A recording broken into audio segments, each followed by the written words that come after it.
I never saw this camera coming. This is the Nikon Zf, and this is something that caught me by surprise, and I think it caught a lot of other people by surprise as well. As a Sony shooter for the past 2.5 years and a Fujifilm shooter about 5 years prior to that, I can tell you that I am brand agnostic. I don't care what brand it is, Leica, Nikon, Canon, Sony, Fuji, whatever it is.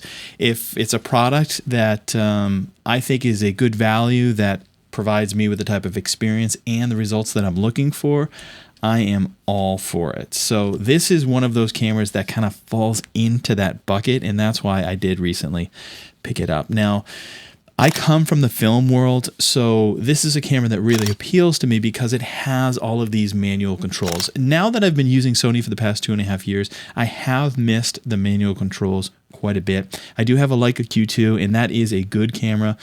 Specifically for that, it gives you a nice experience, but it is very limiting with that 28mm focal length. So for some people, they like that, and I do. Don't get me wrong, it takes stunning images, and when I'm out and about using that camera, I really do enjoy using it. But again, there are certain situations where I find that 28mm is very limiting, and not having the ability to change out lenses is really less than ideal. So that is why I purchased this camera. And part of the reason why I bought it was not necessarily for the dials and the retro styling, though that is a big part of it, but what I didn't realize, and maybe you don't realize it either, is that you can take all of your Sony E-mount lenses and easily adapt them onto the Nikon Z system with no penalties.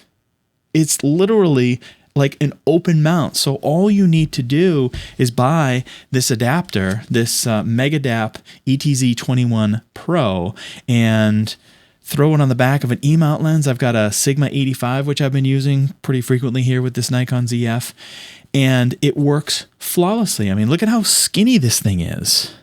Like, look at the size of this. It's crazy. It takes up like no space whatsoever, and it allows you to use all of your E-mount lenses no differently than if it was a Sony body. That is so cool, and I'm so glad that Nikon is doing that. I'm sure that may work with other manufacturers as well, but this is kind of the first I heard of it with Nikon. So let's talk a little bit more about this camera. This is just my initial impressions. I've only had it for about a week and a half now, so I'm not going to give you like a deep dive into exactly all the quirks of this camera, but I do want to talk about a couple things that I've come across very early on that were a little surprising, but not really surprising because it is a new ecosystem for me. First and foremost, let's talk about the thing that everyone loves to talk about, which is the auto ISO implementation. Now, on the surface, it does look a little silly that you can't just like flip this over, like flip a switch and all of a sudden have it in auto ISO. There's some gyrations you got to go through within the menu, and there's no way to like single button assign the auto ISO. So you've got to go in there and you can, it's a couple clicks, but it's a little bit of a nuisance to do that. But what I've discovered is that you basically can leave it in auto ISO all the time, but you set it up with the minimum acceptable ISO of ISO 200, and then that essentially allows you to use your ISO control wheel as it's intended to be used. So the nice thing is if I really want auto ISO, and let's say I want to get up to, I want to allow it to do 6400 ISO, I just set my main dial there to 6400, and then it's going to perform auto ISO,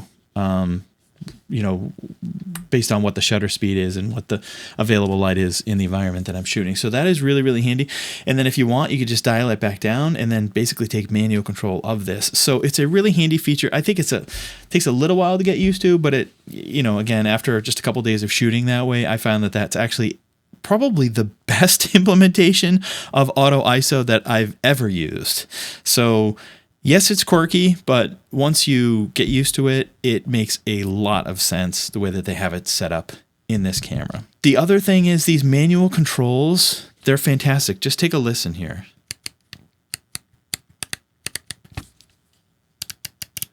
I mean, they're great. It's just like unbelievably smooth and precise, and they're brass. So over time, they're going to get this nice patina on it. I can see myself shooting with this camera for a very long time. It really is a nice, well-built camera. Speaking of kind of the vintage design and the nostalgia that you get with this, listen to the shutter sound. That is sublime. It is perfect. It sounds very similar to what a 35mm film camera sounds like. I don't know how they did it, but they did it, and I am happy they did. Okay, so the only real issue that I'm having with this camera is something that I'd say is fairly minor, but it is something that takes a little bit getting used to. I haven't used a histogram for like a long time. I just haven't had the need to, because there are other tools that most cameras have built into them that have not necessitated the need to use the histogram. But in this camera, you do have to use the histogram for proper metering. The one feature it doesn't have is the highlight warning. So on Sony, on Fuji, I'm sure on Canon as well, you do have this highlight warning. So it'll flash any area that is overexposed based off of the parameters that you put in to the camera. Or actually, I think in photos, it knows what that point is, so it will automatically put that in there. So anytime there's a flashing area, you know that you're overexposed, and you can dial it back to preserve those highlights. In this camera, there is no warning. You can see it after the fact. When you go into the display mode, you can go in and you will see the flashing highlight warning, but unfortunately you can't see it in real time. So instead, what you've got to do is look at your histogram, and as that histogram starts to climb the right-hand side, you just dial it back using the exposure compensation wheel, and you're good to go. It's really not that big a deal, but it is something that is a little different than how I had been shooting previously, so it's just something that you should be aware of as well. The other issue is the grip itself. Like, I don't know, like, who's going to use it without a grip, but I'm not. This is the Neewer one, I think, from Amazon, and it was like $20. I did buy the small rig one as well, and that's just as nice, but this is actually, I find this a little better. It's just, it fits better with the design of the body. It's got like this nice red stripe here. I don't know how well you can see that, but you know, it's got a nice red stripe. It just looks sharp, you know, along with a shutter button on the top, so a soft release button on the top of the shutter button. So I don't know, I think it looks pretty sharp, and it's smooth as opposed to the small rig one, which has some texture and it's a little sticky, which in some instances I think is good, but for me, I just prefer the smooth texture because I don't plan on like carrying it around necessarily like this. Most of the time I'm going to have it hanging around my neck with just this simple rope strap. So overall, I am wildly impressed with the Nikon Zf. I think it is a fantastic camera that really caters to people who value manual controls like myself. And there is no other camera on the market that I'm aware of in this price range that has these types of features. Not full frame anyways. You know, I looked at the Fuji X-T5. That was the other one that I was considering because I really did miss. I just went on a trip, and I'll show you a video of that. You know, you can go check that out. But I did miss the manual controls, and I tried the X-T5 when I came back, and as soon as I picked up that camera, I was like, this just feels cheap. It feels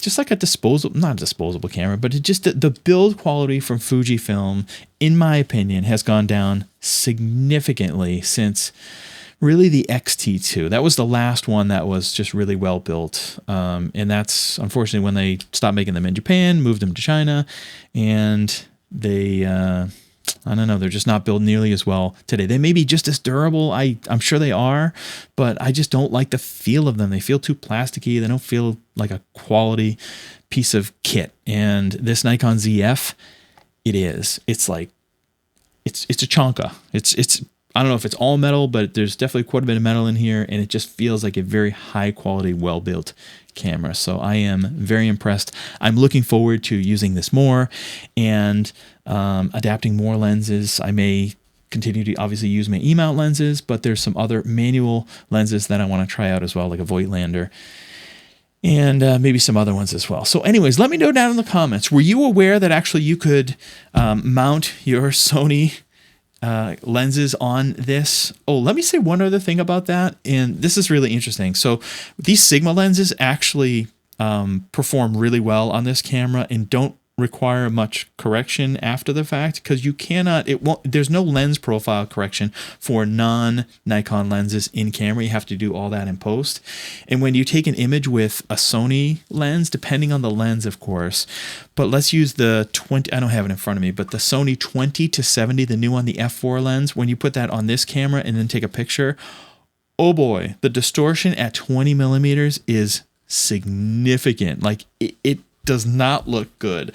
Now, once you load the profile in Lightroom and use that profile correction, then everything cleans up and it looks, I'll say it looks good. It doesn't look great. It looks better on a Sony camera, but I was really surprised by how imperfect these Sony lenses are and how much they are relying on the in-camera corrections to make them perform as well as they are performing in a lot of people's tests. Versus the Sigma lenses, these things are great optically, right out of the box with no profile corrections. So I've been really, really impressed with these Sigma lenses. Anyways, let me know down in the comments below if this is a camera that you are considering. If you are a Sony shooter, are you excited that you can adapt your lenses, or is this something that is just going to cater to old people like me who come from the film world that are looking for a bit of nostalgia? That's all I have today. Thank you for watching, and don't forget to like, subscribe, do all that stuff. We will catch you in the next one. Take care.